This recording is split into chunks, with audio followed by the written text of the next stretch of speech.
They've become so common that they're on virtually every consumer product that you might buy, from a box of cookies to an action figure to every automobile that has been built since 1981.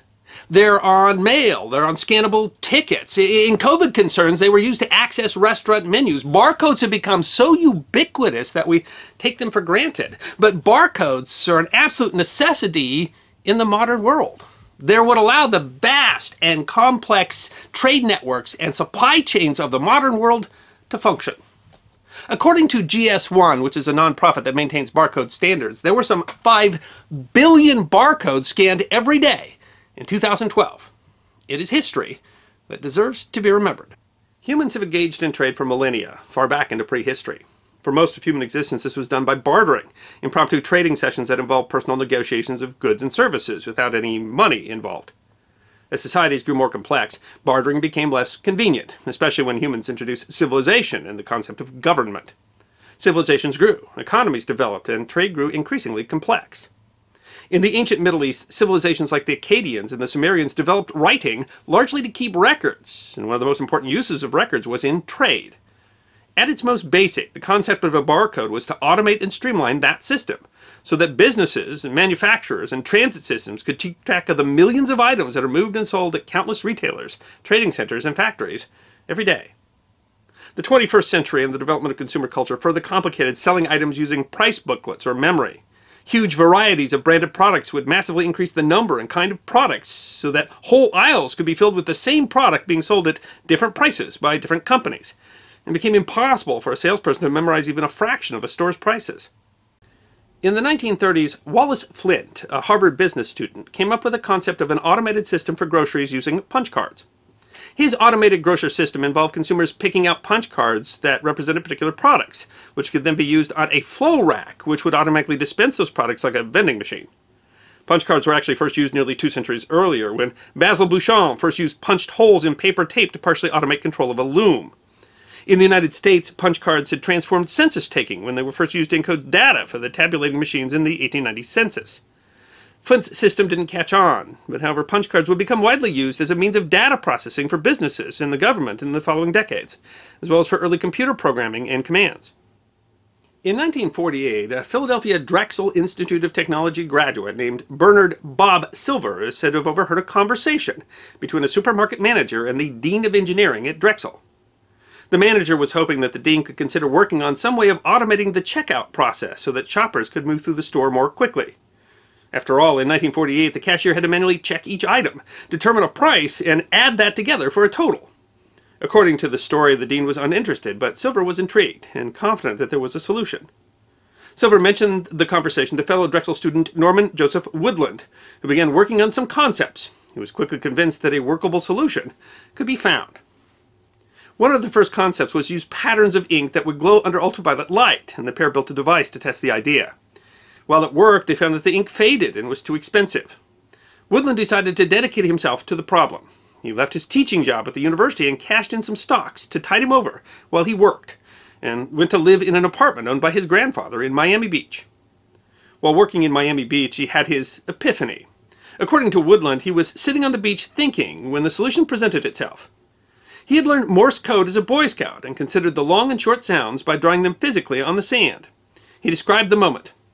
I remember I was thinking about dots and dashes when I poked my 4 fingers into the sand, and for whatever reason, I didn't know, I pulled my hand towards me and I had 4 lines.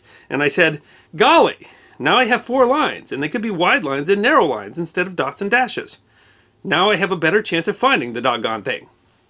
Then, only seconds later, I took my 4 fingers, they were still in the sand, and I swept them around in a circle. The first barcode was drawn out in the sand on Miami Beach. Woodland returned to Drexel with his new idea, which still faced the problem of how to read the data once it was encoded in the binary barcode. He turned to another technology to find the solution.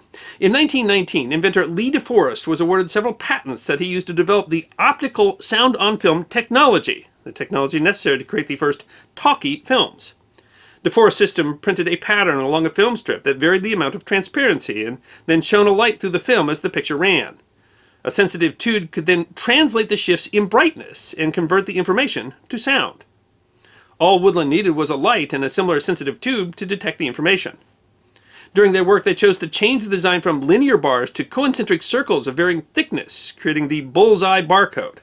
The idea of the bullseye code was that it could be read from any direction. In 1951, the pair set out to build the first barcode reader in Woodland's living room. The initial device was the size of a desk, had to be completely wrapped in oilcloth to keep out any ambient light.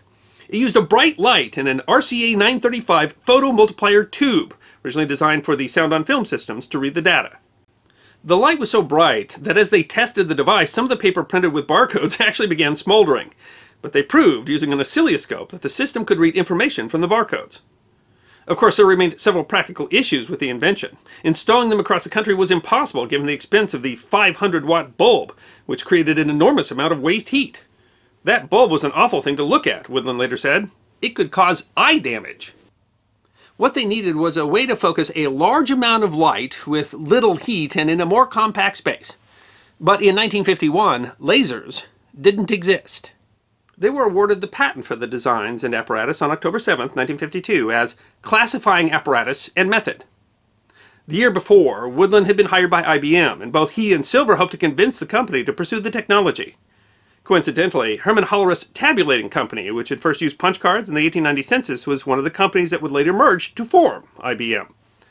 By continually pestering IBM to take a look at the concept, IBM finally commissioned a report on the concept in the late 1950s, which concluded that the concept was interesting, but as of then impossible to implement without further technological advancement.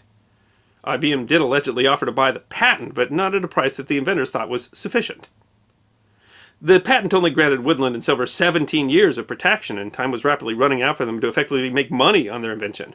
And so in 1962, when Philco, a pioneer in battery, radio, and television production, offered to buy the patent for $15,000, they accepted.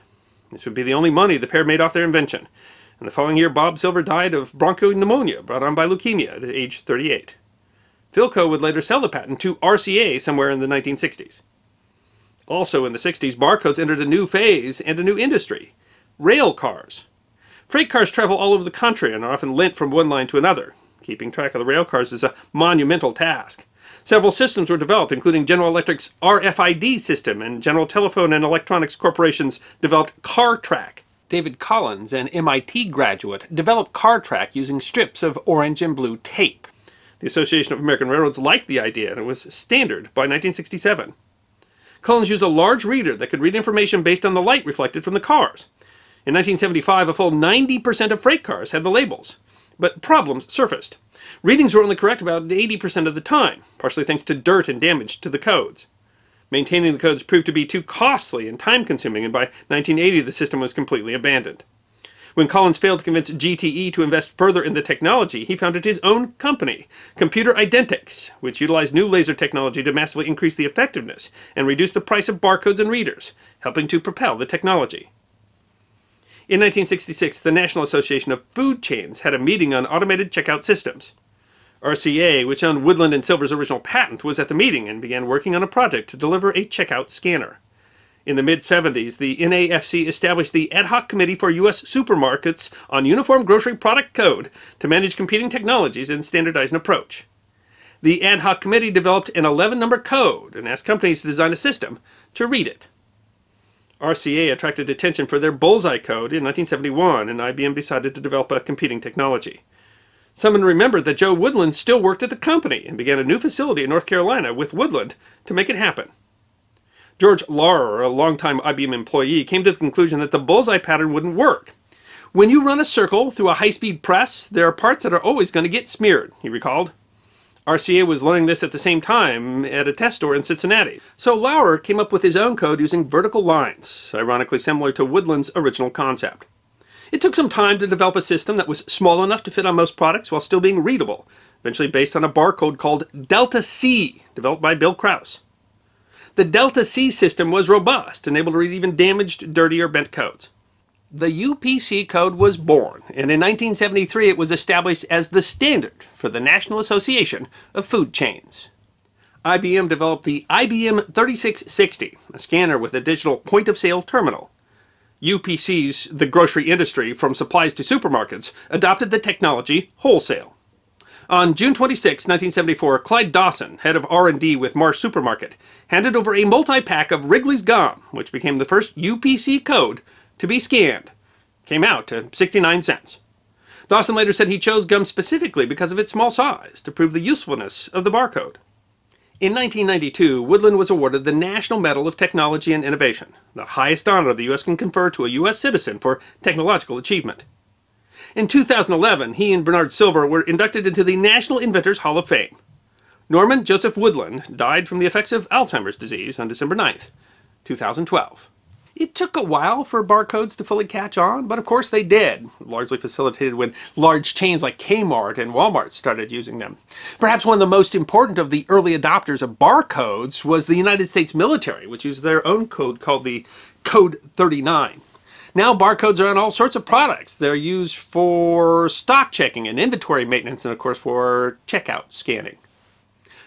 Since the 1970s, the types of barcodes have proliferated to things that don't even really look like barcodes. So-called 2D barcodes like the QR code and data matrix and MaxiCode adorn all sorts of products. A barcode with a vehicle identification number has been required on all newly manufactured automobiles in the United States since 1981, and barcodes have been required on pharmaceuticals since 2004. You know, in a way, the way a society tracks data is a hallmark of civilization, begun millennia ago when the Mesopotamians first started to develop writing. Computers and lasers and specially designed barcodes, they're really just part of a long string of technologies that have been built to facilitate commerce and make civilization just a little bit easier. I hope you enjoyed this episode of The History Guy, short snippets of forgotten history. And if you did enjoy, feed the algorithm by making a comment or clicking that like button.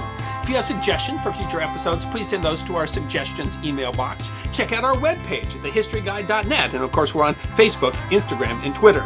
You can book a special message from The History Guy on Cameo and check out our merchandise at teespring.com. And if you'd like more episodes of Forgotten History, all you need to do is subscribe.